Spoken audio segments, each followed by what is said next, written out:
Vatican secret archive.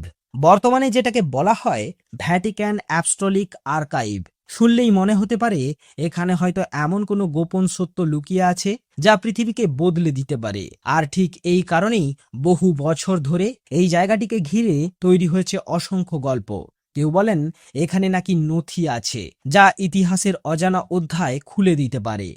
কেউ বলেন এখানে এমন তথ্য রাখা আছে যা কখনো জনসমক্ষে আনা হয়নি। কিন্তু বাস্তবটা কি? এটা আসলে শত শত বছরের ঐতিহাসিক নথি, চিঠি, প্রশাসনিক দলিল আর গুরুত্বপূর্ণ রেকর্ড সংরক্ষণের একটি বিশাল আর্কাইভ। এত বিশাল যে এর তাকগুলো মিলিয়ে কয়েক ডজন আর কয়েক কিলোমিটার পর্যন্ত বিস্তৃত বলে উল্লেখ করা হয়।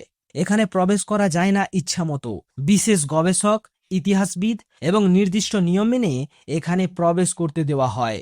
কিন্তু রহস্যটা এখানেই, যখন কোনো জায়গা সম্পর্কে সবাই জানে না, তখন মানুষের কল্পনা বাকি অংশ নিজেই পূরণ করে দেয়। আর হয়তো সেই কারণেই এই জায়গা নিয়ে এত গল্প রয়েছে।